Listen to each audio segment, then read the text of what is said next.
in sem začel razmišljati, kaj se tu dogaja z mano. Jaz sem viceprvak Slovenije, popoln v samoobvladanju, popoln v samokontroli. Kako to, da me je to tako ziritiralo? Saj samo o nekem Jezusu govorila, ne?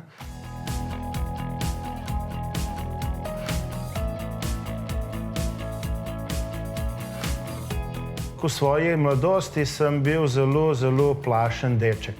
In nekega dne je mati mene odpeljala v klub borilnih veščin, kjer je rekla, da takšnega sina, ki se boji vsega, kar pride izza vogala, nekako si ni predstavljala in me je vpisala v klub.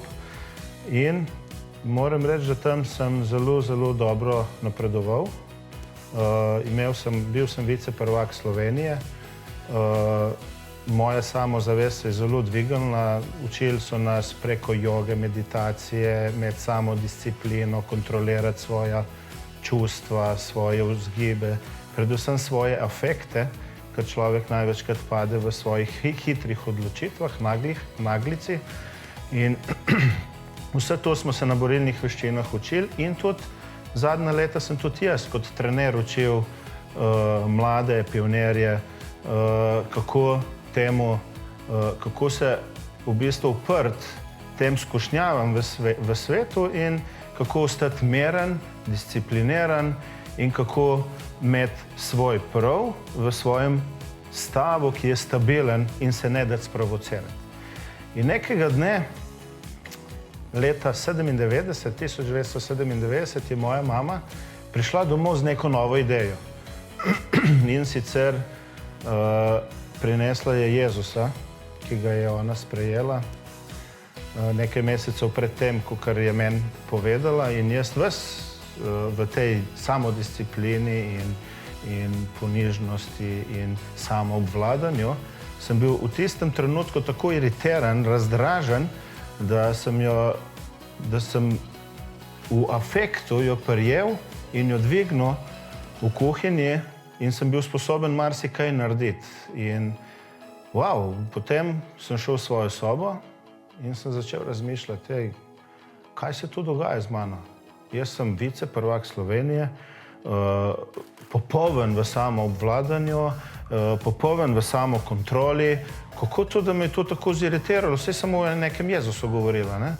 In sem spoznal, da to, kar sem treniral leta in leta in zadnje 2 leti 4 ure na dan, 7 dni v tednu, da to ni prineslo nekih sadov v tistem ključnem trenutku, ko bi jih mogel. In sem videl, da če bom nadaljeval to smer, da verjetno ne bom nikoli prišel do tega, po čemer sem dejansko hrepenel, to pa je tisto od znotri, da imam ta mir, da enostavno me nič, kar od ozoni pride, ne more podrti.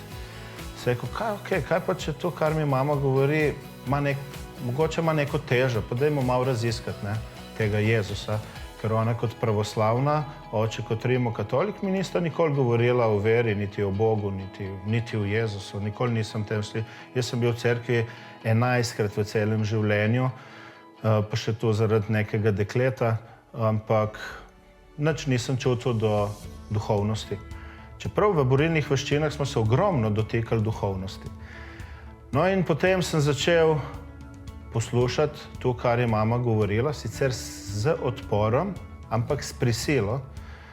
Imel sem grozen odpor in sem se sam sebe prisilil, Denis, zdaj poslušaj. In bolj, ko sem poslušal, bolj me je to vleklo. In zdaj, Denis, nekaj se dogaja s tabo, nekaj, na kar nisem mogel vplivati, nekaj, kar je iz notranjosti prihajalo na ven. Vedno pa sem si v srcu želel in vedel sem, da je nekaj več. Želel sem si in hrepenel sem po nečem, česar nisem niti sam vedel, kaj je. In sem kasneje tudi spoznal, kaj to je. In na to mi mama da svetopismo, tako malo plavo svetopismo, in sem začel brati. In kar naenkrat, ko sem bral, mi je iz te besede nekaj spregovorilo. Berem besedo iz svetega pisma, nek tekst, in audio slišam v ozadju iste besede, da mi jih nekdo govori. Zaprem, pogledam, nikjer nobenega, še enkrat odprem in še enkrat se isto zgodi. sem rekel, to je nekaj neverjetnega. To je nekaj, Jezus, si ti tu si ti. In moja prva molitev je bila, Jezus, če si ti, kje se mi razodej. In takrat, ko sem jaz dejansko nekako svoje srce odprl pred tako imenovanim Jezusom, so se stvari začele obračati čisto v drugo smer, kot sem jaz mislil, da mora človek živeti. Dejansko sem svoj nemir je bil zapolnjen z nekim mirom, ki ga nisem do takrat poznal. In to je bil Božji mir. In to je tisto, ko prav Božja beseda, da nam da mir, ki ga ta svet ne pozna. In tu sem jaz takrat prvič v svojem življenju okusil. Mama mi je dostikrat pred tem rekla, pa sin moj, pa ti si še mlad, kaj si tako živčen? Ampak v meni je vrelo, ampak s tisto samo disciplino preko nekih meditativnih prijemov in joge sem probal to ukrotiti. Ampak ni se dalo, to je samo raslo in raslo. In to, ko je Bog oduzel z mojim dovoljenjem, je enostavno usadil vame nek mir, ki je nad vsakim mirom, ki ga lahko ta svet da. In takrat sem jaz prvič čutil Božji dotik. Pa ne samo čutil, nekako doživel, nekako sem čutil, da je del mene, da je z mano nekdo, ki me že od večnosti pozna.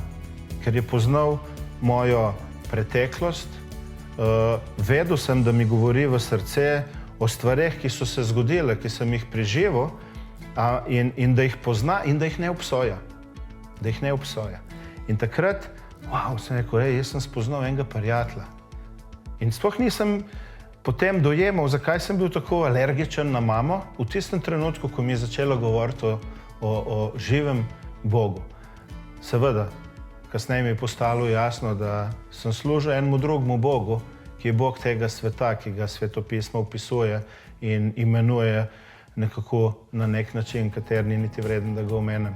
Ampak, ko sem se odrekel temu posvetnemu Bogu, je Bog Biblije, Jezus Kristus, dal mir, oduzel hrepenenje, da bi delal te stvari, katere sem do takrat delal, in kar naenkrat iz 4-urnega treninga na dan, vsak dan, 7 dni v tednu, je Bog vzel to željo in nisem več potreboval te odvisnosti.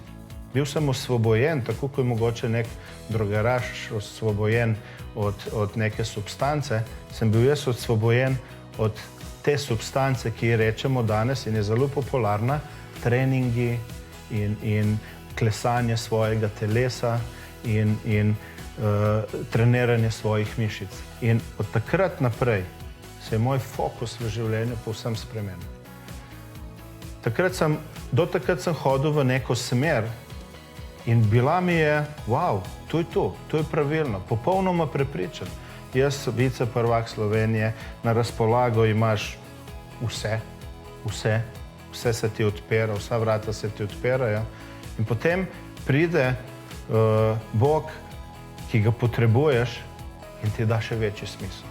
In potem vidiš, da to, kar ta svet ponuja, je tako kot en prah pod kuhinjsko omarico, nič vredno, zato ker Bog ima dragulje, ima bisere, ima svobodo, ima vse, če s temi besedami poimenujem, ima vse bogatstvo in ga ponuja človeku in hvala Bogu, da je mama nekako imela pogum, da po tistem, ko sem jo prijel, je še vedno govorila in ustrajala, da sem jaz imel ta privilegij, da lahko odprem svoje srce, da Jezus vstopi v moje življenje.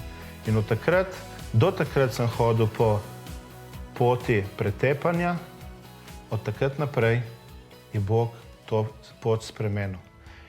In največ, kar mi je pri Bogu všeč, je to, da on hoče z mano sodelovati. Bog ni vsiljivc, on je džentelmen. On ni prišel pa rekel, Denis, to narobe delaš. Ampak je na nek nežen, džentelmenski način preko ljudi naredil tako spremembo v mojem življenju, da mu bom vso večnost hvaležen. Uporabil je enega brata, mojega predhodnega pastorja, ki mi je bil v tak zgled In mi je bilo zelo čudno, ko smo se spoznali, kako to duhovnik ima ženo, pa ima otroka, pa kako to, meni te stvari niso bile jasne, ker smo pač v tej kulturi, kjer tu ni praksa. In potem po pogovoru z njim in ko je pričeval o Jezusu, sem rekel, to je to. Denis, to moraš sprejeti, to moraš vzeti. In Bog ni se silo prišel, ampak z ljubeznijo. In to me je prepričalo. Ta njegova ljubezen, kar je on za človeka naredil, je ljubezen, ki je nad vsako ljubeznijo. Je ljubezen, ki je nad vsako človeško ljubeznijo do bilo česa na tej zemlji. In konec koncev je naš Oče nebeški dal svojega sina, zato na križ, in človek ga je na križ pribil, naši grehi so ga na križ pribili. In ko v tem razmišljam, wow, kdo je pripravljen dati svoje sveto življenje zame, ker sem bil tako grešen. In moje razmišljanje se je od takrat povsem spremenilo. Do takrat sem razmišljal, ko smo šli, ne vem, v diskoteko. Aha, tam je nekdo, ki tepe tega. Ja, jaz sem dober, jaz bom zdaj temu pomagal in bom tepel njega. Ampak danes, ko vidim, kako sem razmišljal, povsem neumno, ker kaj sem bil jaz boljši od onega, ki je tepel tega, jaz sem pa tepel njega? Nič. In Božja modrost pa je iznad tega in ti da svobodo in ti da mir, zato da lahko služiš človeku, bratu, prijatelju, sosedu, komorkoli.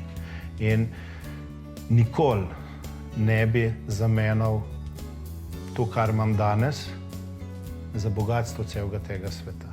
In to je tisto, kar Jezus Kristus je, kar je Jezus prinesel, ko se je učlovečil po devici Mariji, prinesel med nas ljudi in rekel, pojdite in bodite takšni, kot sem jaz. Sem Denis Turk za Center Evangelij danes.